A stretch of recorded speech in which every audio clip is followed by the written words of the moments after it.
Hello, good afternoon, good morning, good evening, depending on where you're at. This is Founder Laerun. I'm going to be setting up for a one-shot that I'm going to be running this month. Normally, I don't share these. I think it's important that every once in a while we give people a behind-the-scenes sneak peek. Also, I think it's important that people realize that we're all human. We make mistakes, we have problems, that sort of thing. No one's perfect.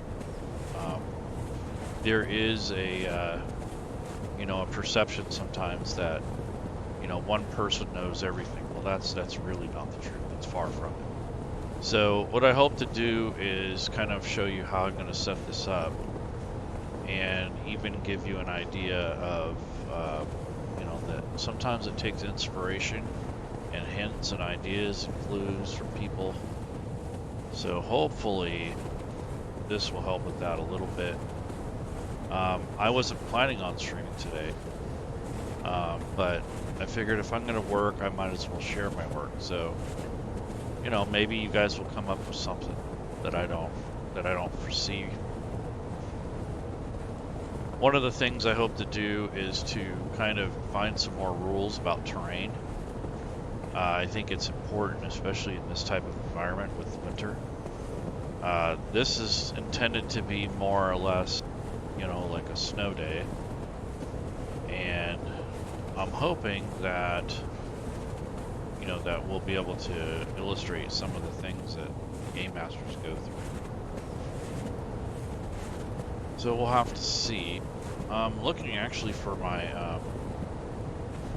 my screen share thing, and I don't see the button. It's kind of interesting. Okay, let's see. So if I share this, there we go.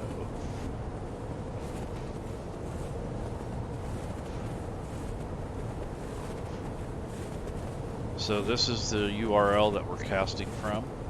So if you want to share that, www.twitch.tv/Fantasy Grounds College. That would be where this is at. As you can tell, I have some snowy background. I even have a snowstorm blowing in the background for audio. So if that's too loud, let me know. I'm also on webcam. I don't normally go on the webcam on the very bottom right. I'm getting used to it, so bear with me. I'm not really want to be on camera too much, but preparing for the December 22nd show with Rob, which is next Saturday. And he said webcams only, so gotta have that webcam. So here we go. I'm gonna go back into Fantasy Grounds,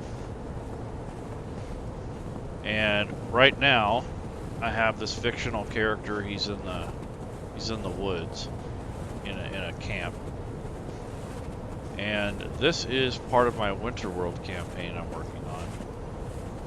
And this is basically an idea that I've had for a while to make a complete Arctic setting, complete with its own races, a very toned down magic system, and not to mention some unique creatures. You will see some classic creatures in here, but for the most part, excuse me, big yawn. For the most part, it is going to be custom creatures, and the classic ones, I'll try to redress them a little bit. Maybe make them small or large, depending on what they are. So, like for instance, I have this mammoth. This guy right here. Kind of like a horse. I mean, as far as usage goes, they do eat them, but they try not to. It's not their main diet, but they definitely raise them for food. So I guess they're kind of like a cow-horse thing. The ones they raise for food are generally younger. But since they don't have birth very often, so it's like every couple years, they don't try to make these a constant meal, just in desperation. So that's about the only time they really eat these things. They are good eating. They have lots of protein, but they are not something that these tribes take very. They don't take it lightly. So when they eat a mammoth, they actually do a ritual, and they kind of ask for forgiveness and all kinds of stuff. So they're very attached to these animals. As a matter of fact, I'm gonna put one on the combat tracker over here. I have Isolod, and Isolod is a 5th level barbarian. He is into his ancestry. So most of the people in Winterworld are very superstitious. Some of their magic actually comes from the spirit world. So they're totally in tune with nature, and especially their ancestry and their past. So they definitely have a lot to do with their heritage and stuff. So they worship their ancestors. They have a lot of First Nations culture, similarities, but they're a unique group of people that are left to live in this valley, this caldera. So this whole thing here is like a caldera. Excuse me. But it's also a area where a meteorite had hit.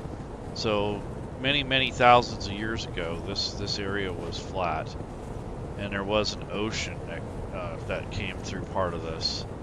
And what happened is a big, large meteorite hit this area, and these mountains are grown up around it as part of the overburden and the uplift from the crater. I mean, a big, huge meteorite hit here. This is like a big icy comet-like thing, and with it, it pulled in these powers from space, and it's like this negative energy. I just call it the black. I don't really have a good name for it, but it pulled that in, and it's buried underneath this ice and this ground and this earth here. So basically, all the snow formed around it, and this water here is actually left over from the comet, and also is melting snow and ice, which is from all the tectonic and volcanic activity that's right under the surface of this land. So it's a very volatile region. The snow will melt randomly. It has these little fumaroles, which are like little smokestack looking things that has steam coming out of them, as you can see right here. There's this large lake that never actually truly fully freezes because of the temperature of the water. So you have really slushy areas on the outside, and then you have like these fumaroles that pop up randomly. And then you have, this unmelted lake with a small island in the middle. And this is the lair of a big boss here. The melt is basically where in the summertime, which they do get kind of a summer, it's more like a spring that only lasts a couple months. And what happens is a lot of snow and ice in the whole region starts melting. And this whole lake extends out beyond this area here, sometimes even larger. And what happens is it just creates havoc on the land. But this time, a lot of things migrate. Like, for instance, this winter moot is a camp. Once spring hits, winter moot will... The people who are able to move, they will move from here to the next camp. And this would take 2 months probably to get there. So before they leave, they have a big party, and then they take off with their new wives or their new families or their trade goods, and they'll go over to Shining Plain, in which from Shining Plain they'll meet up with some of the people who were left behind the year before, and they'll have these rotating camps. So what happens is half the people go here, and then the other half the people go here, and the other half the people go here. Now this journey here is a lot more difficult and a lot more dangerous. So this one is only done about every 5 years. And this is only for like the bravest of warriors. So it's actually just a 3-way path. But this way here, this is a really dangerous journey, and you have to go through the Deadlands, which is here. Barrow of the Buried is basically a ancient culture that was, destroyed during the meteorite and the uplift of the land. But there's still a little bit of ruins left, and there's some ancient dwarven ruins that are buried underneath the ice and snow here. But every now and then the wind or the melt will blow off the tops of these ruins, and people will try to, explore them. And it hasn't turned out well for those people. Supposedly there's spirits and undead and all kinds of weird anomalies that happen around here. So this is a pretty interesting area. You have the Wells of the Wanderings. These are basically they're volcanic ponds that are fed by, sulfur and volcanic activity, and they get so hot that they've created like this little marsh here. Really no snow really sticks here. It's all mud, and then in the center are these very, very rich, mineral-rich waters. They're actually toxic. Lots of alkali and stuff in them, but they have properties in them that if you harvest the water, you can make potions out of them. And the Margaru, which are a race of wild elves, they know how to harvest the water. Most people don't.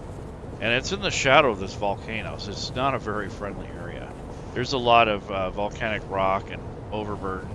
There's an ancient pass to the south of it that rarely gets used. I mean, it's a journey, because there is an ancient road that's crumbled here, and it was made right after everything settled down here, and then some volcanic activity, lava flows, earthquakes took it out. So there is still somewhat of a path through here, but it is cluttered with overburden and rocks and boulders and all kinds of stuff. So it's not a very friendly place. And then over here on the south end is the Howling Hills, and those are where these strange creatures live, along with the rock people. And there is a really strange area down here. It's very wild and open, very unsettled. Except for the Mulgaru are kind of helpful in this region and kind of keep things at bay. And the Gathering is a fairly large settlement, and this is an ancient ruin actually, where people come to worship. So regardless of how far this is away and how dangerous it is, these two other tribes must at a couple points in their life make a trip to the Gathering. The Gathering is a huge encampment, and it's also an ancient ruin site. And it's just south of the Slushland, so it has been subjected to flooding. And then it's north of the Howling Hills, which is a dangerous wildland, inhabited by wolves and these strange creatures called the Howlers. There's a whole bunch of lore around that. But today's setup is going to be centered around this Goliath Gully Gap. And what this is a series of, skill challenges, environmental dangers, but also there's a lot of wildlife. There's water that's actually running, not frozen. This water actually goes down, forms this big pool, but since it's so cold and frozen, it doesn't go beyond that. It actually goes under the ground. So there's like fissures and stuff that in this ancient pass that, down below the pass here, there's a valley kind of like with a river that flows into it. And it's this big, huge, half frozen pond that goes under the ground. So this actually goes out to the ocean, but it goes through underneath the ground. So anyone that knows the path of the river or its tributaries will know that there's running water underneath this ice pack. So it's really a bunch of stone and ice, not too much soil. A lot of the soil's been eroded or or excavated or, you know, pushed aside. Although over the years, for being trampled, the volcanic rock and such has turned into sort of like a sandy soil. There is vegetation here, but it is very sparse. And the only people who know how to harvest it are these mammoths, and sometimes the ancient people know what to do with the grasses and the little tumbleweed-like things that grow along the edges of the mountains. So not a lot of vegetation here. Most of the diet consists of meat. It consists of these grub-like things that grow under the snow. They're kind of like the seedlings that form underneath the ice, and they actually grow into these like tuber-like things. And those can be eaten. They have to be boiled and peeled, but they're very nutritious paste that they make with it, and they can dry it out, make flour out of it, and all kinds of stuff. But it's kind of like a potato, but it's long and skinny, and it's kind of hard to work with. And then there's these worm-like things that can be eaten. They're very nutritious. So food is really strange here. It's not normal fare of food. There are some small game animals, like there's like a rat-like creature. It's like part gopher, part rat. That can be, you know, used as food. There's other types of things like that. Like there's some like bug insect-like thing that they can eat. So it's a really strange environment. It's not normal by any means. So it just depends on, you know, what the